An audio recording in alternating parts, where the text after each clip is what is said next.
แบลลี่ชาแนลช่องนี้หมีอยากเล่าตั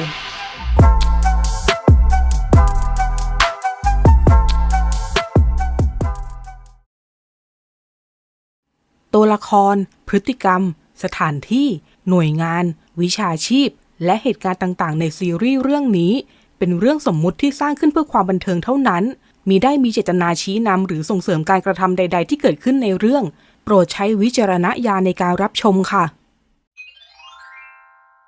แดงบอยเดอะซีรีส์ตอนตะลุยเกมสยองขวัญ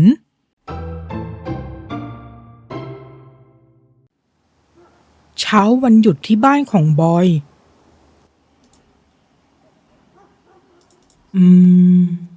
เดือนนี้มีเกมสยองขวัญอินดี้ออกมาเพียบเลยแฮะ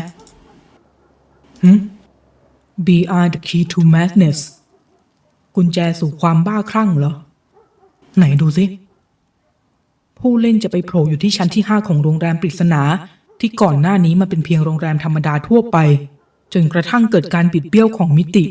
ทำให้แต่ละชั้นของโรงแรมเต็มไปด้วยสิ่งผิดปกติที่หลุดมาจากมิติอื่นบลาบลาบลาบลาเป้าหมายก็คือลงไปให้ถึงชั้นที่1เพื่อจบเกมโดยผู้เล่นต้องตามหากุญแจที่จะไขไปชั้นต่อไปให้เจอเกมแนวหาของเหรอปล่อยให้โหลดเล่นฟรีด้วยฮะลองโหลดมาเล่นขำๆแล้วกัน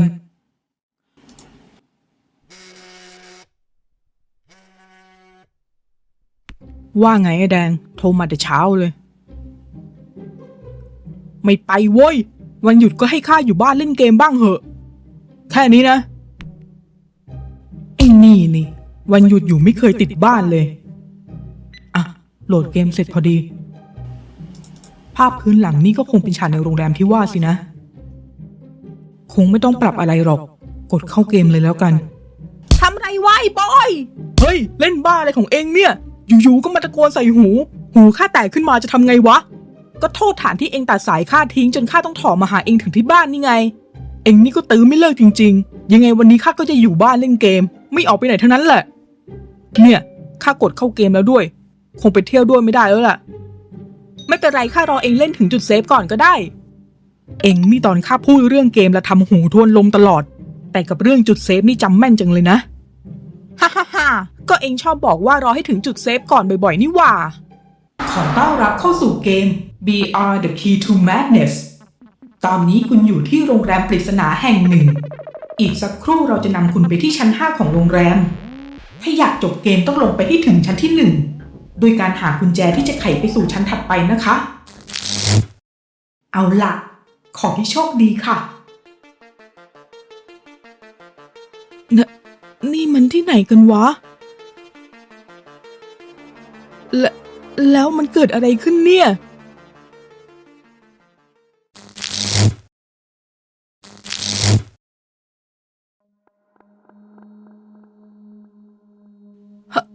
เฮ้ยไอ้บอยเมื่อกี้เราไม่ได้อยู่ที่ห้องของเองกันหรอแล้วเรามาอยู่ที่นี่ได้ไงกันวะแล้วเมื่อกี้ผู้หญิงคนนั้นพูดถึงเรื่องอะไรเกมอะไรวะถ้าดูจากฉากตรงหน้าก็คงจะหมายถึงเกมที่ข้าเพิ่งโหลดมาเมื่อกี้ละมั้งฮะโหลดมาหมายถึงเกมในคอมมันนะเองจะบอกว่าพวกเราหลุดเข้ามาในเกมหรือไงบ้าน่ะอย่ามาอำข้าเลยเมื่อกี้คงเป็นการฉายภาพ3 มิติอะไรแบบนั้นใช่ไหมล่ะฉากตรงหน้านี่คงไม่ใช่ของจริงหรอกเฮ้อาจารย์นี่มันของจริงนี่หว่าไม่จริงนี่เองโหลดเกมบ้าอะไรมาเล่นเนี่ยไอ้บอยแล้วทีนี้จะออกไปยังไงอย่าบอกนะเว้ยว่าข้าต้องมาเน่าตายอยู่ในนี้ข้ายังไม่เคยมีแฟนเลยด้วยซ้ำนะเว้ยไม่เอานะไม่เอานะไม่เอานะไม่เอานะไม่เอาถ้าจะให้ข้าคิดหาทางออกเองก็หยุดโวยวายสักทีสิวะหยุดแล้วกับคอยยังชั่วเล่นสหูอื้อเลยเมื่อกี้เสียงผู้บรรยายเกมบอกว่าถ้าอยากจบเกมก็ต้องลงไปให้ถึงชั้นที่1ใช่ไหมล่ะงั้นเราก็ลองเคลียร์เกมให้จบดูถ้าถึงตอนนั้นแล้วยังออกจากเกมไม่ได้ก็ค่อยคิดหาทางกันอีกทีฮะเองแน่ใจเหรอวะเกมนี้เองเพิ่งโหลดมาไม่ใช่เหรอ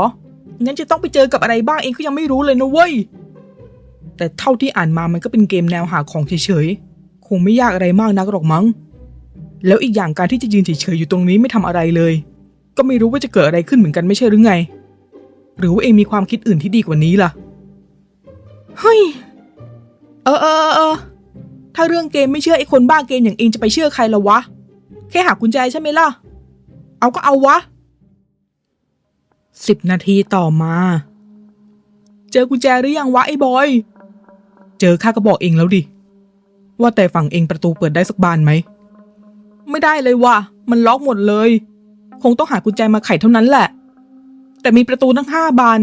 งี้เราก็ต้องหากุญแจตั้ง5 ดอกเลยไม่ใช่หรอวะจะบ้าตายนี่แค่ดอกเดียวยังหาไม่เจอเลยเนี่ยไม่น่าใช่หรอกมั้งน่าจะต้องหากุญแจแค่ดอกเดียวนั่นแหละเพราะนี่มันชั้นที่5ของโรงแรมต้องลงไปเรื่อยๆจนกว่าจะถึงชั้นที่1แสดงว่าเกมนี้มันเป็นเกมแบบที่ต้องผ่านด่านไปเรื่อยๆเพราะงั้นมันคงไม่ใส่กุญแจทุกดอกไว้ที่ด่านแรกด่านเดียวหรอกข้าเลยคิดว่าประตูพวกนี้คงเป็นแค่ฉากเฉยๆเปิดไม่ได้ยกเว้นประตูที่จะพาลงไปชั้นถัดไปนั่นแหละขอภาษาคนได้ปะก่อนนี่แหละภาษาคนและภาษาไทยด้วยเอาเหรอแล้วทำไมข้าฟังไม่เข้าใจเลยนะช่วยไม่ได้แล้วนะก็เองมันพวกไม่ชอบเล่นเกมนี่นาเอาเป็นว่าที่ข้าจะบอกก็คือแสดงว่าบริเวณที่ต้องหากุญแจน่าจะอยู่แค่ตรงโถงทางเดินนี่แหละซึ่งก็ถือว่าเป็นข่าวดีเพราะถ้าประตูทุกบานมันเปิดได้มันก็จะมีพื้นที่ที่เราต้องหากุญแจเพิ่มอีกเยอะเลยนะสิแต่ขนาดบริเวณที่ต้องหากุญแจมีแค่นี้เราก็ยังหากันไม่เจอเลยนะเว้ยมันมีอยู่จริงๆใช่ไหมเนี่ยไอ้กุญแจอะไรนั่นน่ะมันก็ต้องมีสิวะไม่งั้นจะไปต่อยังไงค่อยมีกำลังใจหาหน่อยถ้ามันไม่บั๊กอะนะอะหมายความว่าไงวะแต่เหมือนมีอะไรแปลกตามันตั้งแต่เมื่อกี้แล้วแฮะมันคืออะไรกันนะอย่างเงียบดิวะไอ้บอยเอ๊ะหรือว่า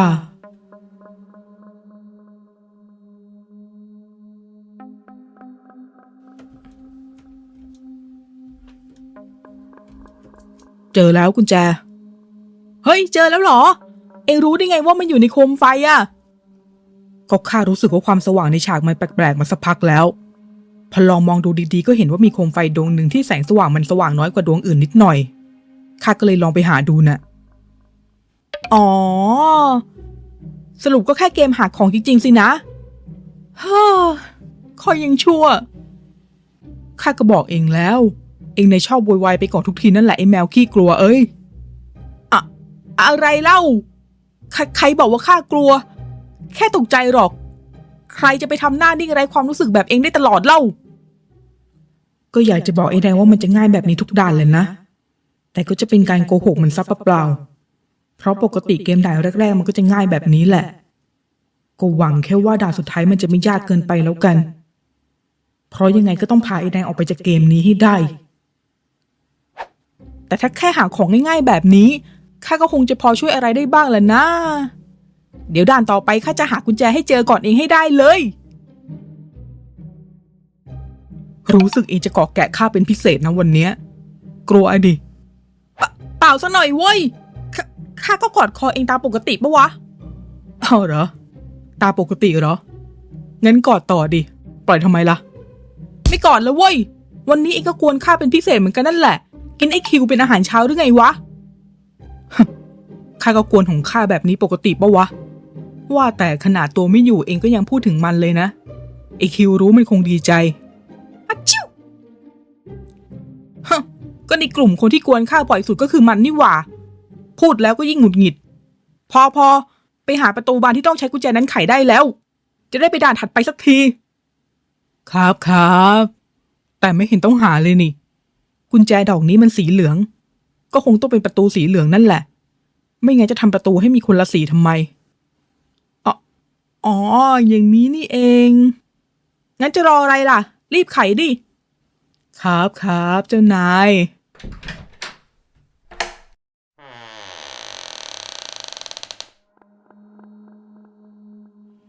อ้าวเหมือนเรามาโผล่ที่เดิมเลยนี่หว่าเลือกผิดประตูเหรอวะไม่ผิดหรอกดูเลขชั้นนั่นสิมันเปลี่ยนจากชั้น5เป็น4แล้วเห็นไหมล่ะนั่นสิอ้อพวกโคมไฟติดผนังจากด่านเมื่อกี้ก็หายไปแล้วด้วยแต่อย่างอื่นก็ยังเหมือนเดิมเป๊ะเลยแฮะ มันเป็นการวนลูปใช้ฉากเดิมซ้ำๆนะมุกทั่วไปของเกมแนวสยองขวัญนั่นแหละฮะเกมสยองเหรอ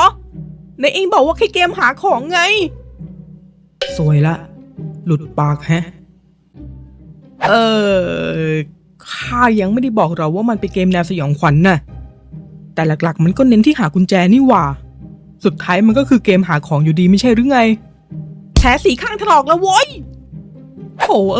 ก็ว่าแล้วมันแปลกๆทำไมเองถึงได้ชอบเล่นแต่เกมน่ากลัววันเนี้ยเอาเถอะให้มารู้แต่เนิ่นๆก็ดีเพราะถ้ามันไม่ได้ทำใจไว้ก่อนแล้วเกิดทะเลาะทะล่าไปเจออะไรหลอนๆเข้าแบบไม่ทันตั้งตัวมีหวังได้กลายเป็นแมวสติแตกแน่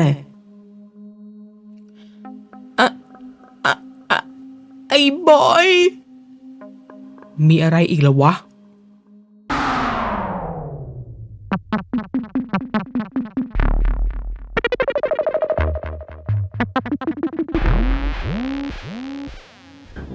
อ๋อมือผีสินะค่อยดูสมกับเป็นเกมสยองหน่อยว่าแต่มือสีแดงนี่สงสัยด่านนี้จะเป็นกุญแจกับประตูสีแดงสินะมันใช่เวลามาวิเคราะห์เกมแบบใจเย็นไหมวะไอ้บอย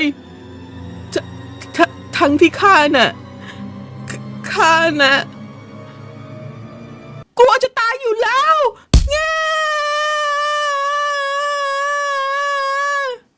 เอาเฮ้ยร้องไห้เลยเหรออย่าร้องสิวะไอ้แดงเอางี้เอ็งถอยไปก่อนเดี๋ยวข้าจะรีบหากุญแจให้เจอแล้วเราจะได้ไปชั้นถัดไปเร็วๆโอเคไหมโอเคเร็วๆนะเว้ยไอ้บอยถึงจะพูดแบบนั้นแต่เราก็ยังไม่รู้เลยว่าจะไปหากุญแจที่ไหนเพราะก็เห็นกันอยู่ว่าลำพังทางเดินนี่มันก็แทบไม่มีที่ให้ซ่อนกุญแจอยู่แล้วยิ่งไม่มีโคมไฟพวกนั้นยิ่งแล้วใหญ่เอ๊ะไม่สิหรือว่าที่ซ่อนกุญแจก็คือที่มีสิ่งผิดปกติเพิ่มขึ้นมาจากฉากเดิมงั้นก็แสดงว่ากุญแจของด่านนี้ก็อาจจะอยู่ที่เว้ยบอยมือพวกนั้นมันค่อยๆลามมาทางนี้แล้วว่า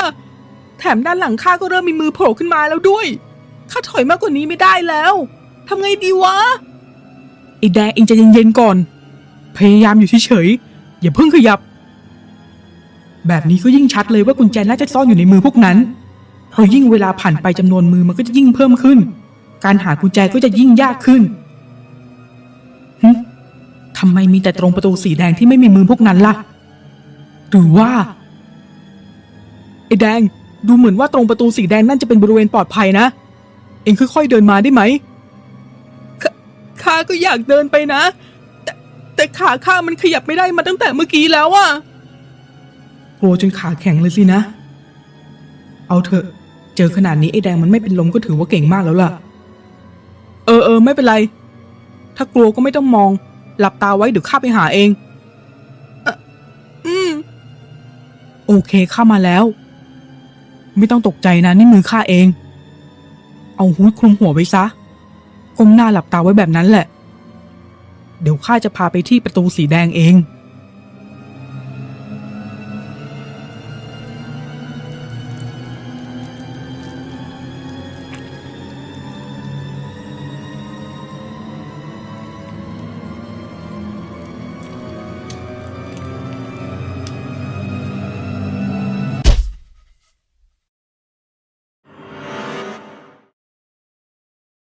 มีการยื่นมือมาโจมตีผู้เล่นด้วยเหรอ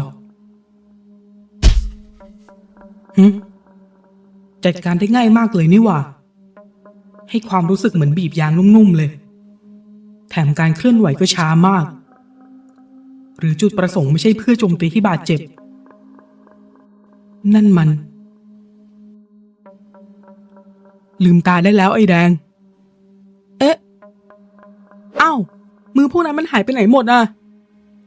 พอข้าหากุญแจเจอมือพวกนั้นมันก็หายไปน่ะอ้าวไปหาเจอตอนไหนเนี่ยเมื่อกี้ข้าบังเอิญเห็นว่ามีมือข้างหนึ่งมันกำอยู่ข้าเลยลองคว้ามาดูก็เจอกุญแจน่ะจริงๆก็อาจไม่ใช่ความบังเอิญมือที่ยื่นออกมานั่นอาจจะเป็นคำใบ้ว่ากุญแจอยู่แถวนั้นหรือไม่ก็เพื่อทำให้คนเล่นตกใจกลัวจนออกห่างจากจุดที่มีกุญแจอยู่ก็ได้เหมือนกันกุญแจอยู่ในมือพวกนั้นเหรอเนี่ย แต่งี้ยิ่งหากุญแจเจอเร็วก็ยิ่งดีอะดิ เจอปุ๊บมือพวกนั้นมันก็หายปั๊บเลยน่ะ แต่มันก็เป็นเพราะข้านั่นแหละที่ทำให้เองเสียเวลา ขอโทษด้วยนะเว้ยไอ้บอย จะมาขอโทษข้าทำไม จริงๆมันก็เป็นเพราะข้าต้องเดินกลับไปรับเองไม่ใช่หรือไง ข้าถึงได้เจอกุญแจน่ะ เพราะมือที่มีกุญแจมันก็อยู่แถวที่เองอยู่พอดีนั่นแหละ เองนี่มันแมวนำโชคชัดๆ ต้องขอบใจเองด้วยซ้ำนะเว้ย ถ้าเองว่างั้นน่ะนะ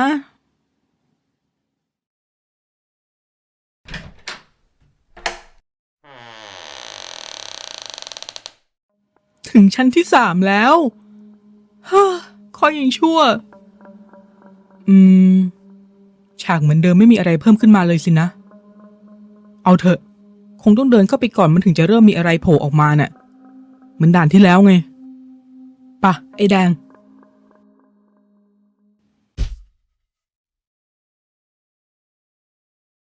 ทำอะไรของเองวะไอ้หน้าแมว ก็ไม่รู้ว่าจะมีอะไรโผล่ออกมาอีกนี่หว่า ข้าก็ขอทำโตวติดกับเองไว้ก่อนเพื่อความชัวร์หน่อยสิวะ แล้วทำไมต้องดึงเสื้อด้วยล่ะโว้ย เองจะทำเสื้อข้ายืดอีกกี่ตัวถึงจะพอใจฮะไอ้แดง เอ๊ะ เฮ้ยไอ้บอยทำไมเหลือแค่ประตูสีเขียวบานเดียวอ่ะ แถมมีโต๊ะกับเก้าอี้โผล่มาจากไหนก็ไม่รู้อีก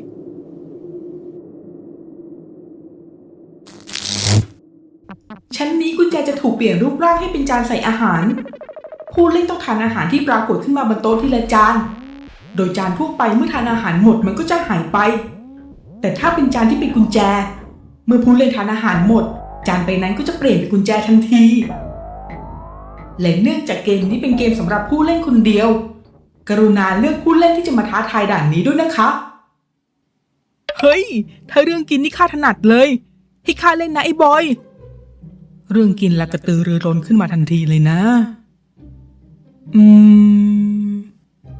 ถ้าอาหารมันปรากฏขึ้นมาทีละจานแบบนี้ แสดงว่าก็แค่กินไปเรื่อยๆจนกว่าจะเจอจานที่เป็นกุญแจงั้นเหรอ ทำไมมันดูง่ายไม่สมกับเป็นด่านที่3เลยวะ แต่ถ้าแค่กินก็คงไม่อันตรายอะไรหรอกมั้ง อีกอย่างเรื่องกินไอ้แดงมันก็เก่งกว่าเราจริงๆนั่นแหละ งั้นก็ฝากเองด้วยแล้วกัน วางใจข้าได้เลย yes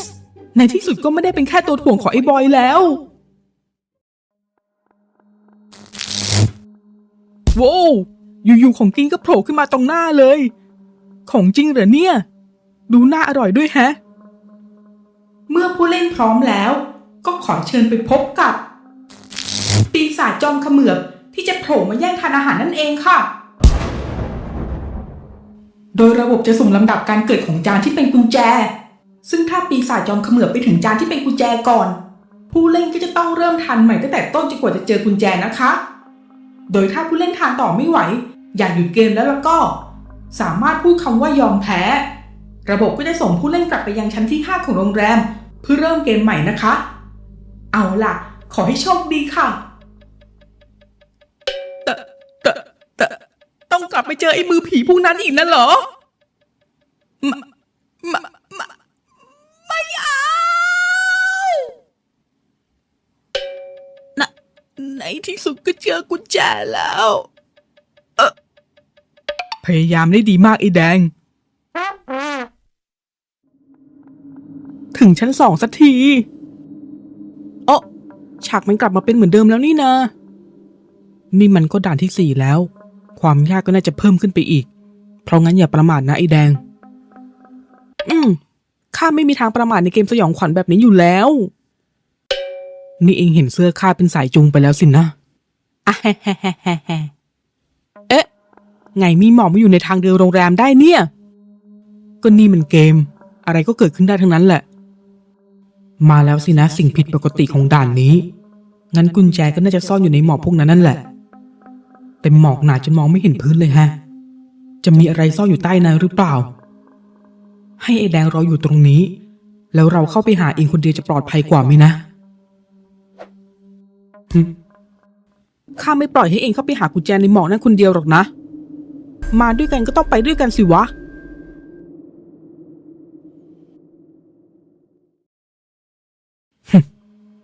เออ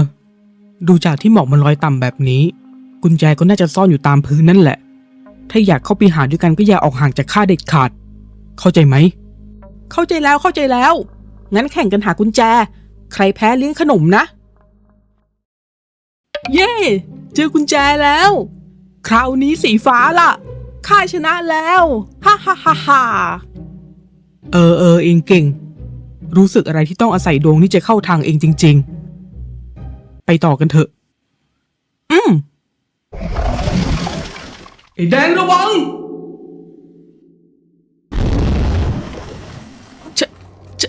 ฉลามเหรอวะมาได้ไงเนี่ยข้าวเรื่องที่เองควรใส่ใจตอนนี้คือการวิ่งไปที่ประตูสีฟ้าให้ได้ก่อนจะกลายเป็นอาหารฉลามนะไอ้แดงว้าไม่นะ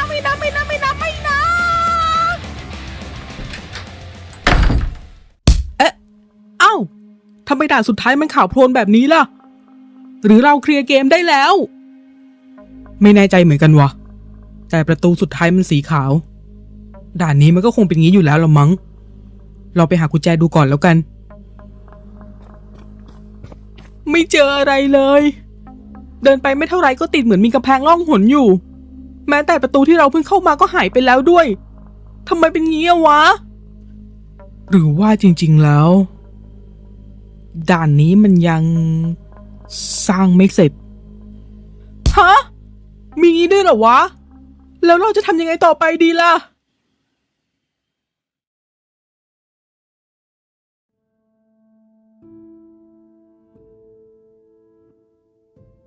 ขอโทษด้วยนะไอ้แดง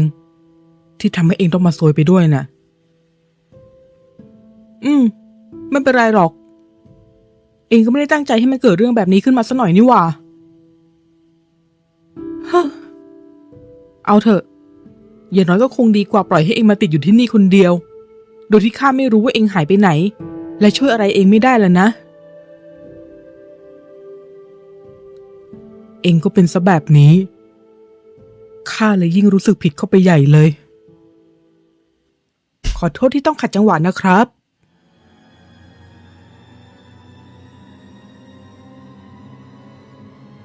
เฮ้ยไอ้บอยนั่นใครวะ NPC ของด่านนี้ละมั้งเอาสิจะให้ทำอะไรก็บอกมันเลยยากแค่ไหนข้าก็จะทำให้ได้ผมไม่ใช่ NPC หรอกนะครับผมเป็นคนที่สร้างเกมนี้ขึ้นมาน่ะว่าไงนะแล้วแกมาที่นี่ทำไมต้องการอะไรกันแน่ไม่ต้องระแวงผมขนาดนั้นก็ได้ครับที่ผมมาที่นี่ก็เพื่อช่วยพวกคุณออกไปนั่นแหละแต่ก่อนอื่นผมก็คงต้องบอกว่า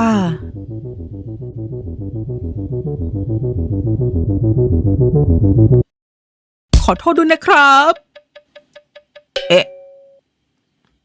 ผมชื่อว่าโนเอลเป็นนักเวทฝึกหัด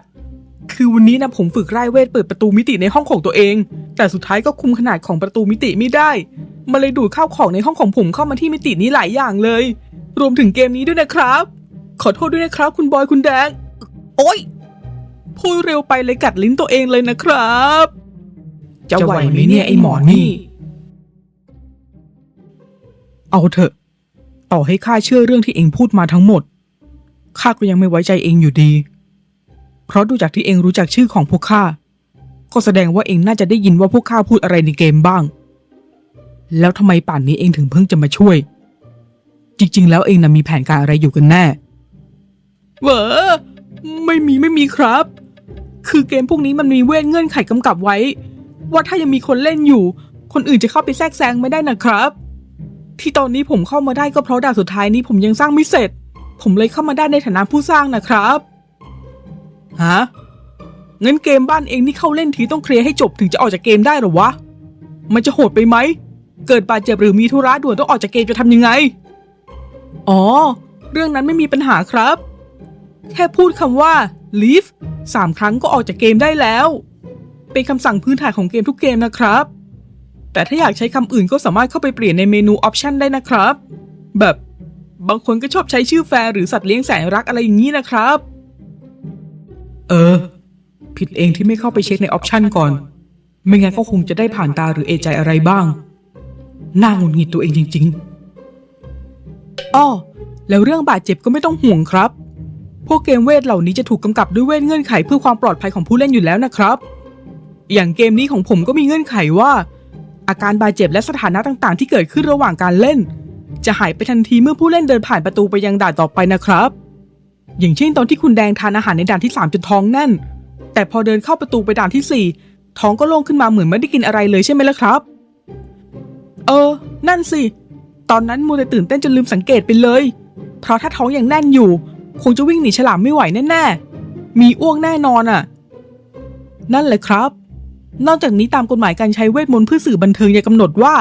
ให้ระดับการรับรู้ความเจ็บปวดที่เกิดขึ้นในเกมสูงสุดแค่ 30% เท่านั้นอารมณ์แบบถึงจะโดนฟันก็เหมือนมดกัดนะครับดังนั้นถึงจะบาดเจ็บแค่ไหนก็จะไม่เป็นอันตรายถึงชีวิตตอนเกมโอเวอร์ก็แค่กลับไปเริ่มเล่นใหม่เท่านั้นเองละครับแน่นอนว่าถ้าใครไม่อยากรู้สึกเจ็บเลยก็เข้าไปปรับได้ที่ออปชันเช่นกันครับตายละพอพูดเรื่องเกมแล้วก็เผลอร่ายยาวทุกทีเลยเอาเป็นว่าผมพาพวกคุณออกจากเกมก่อนดีกว่านะครับ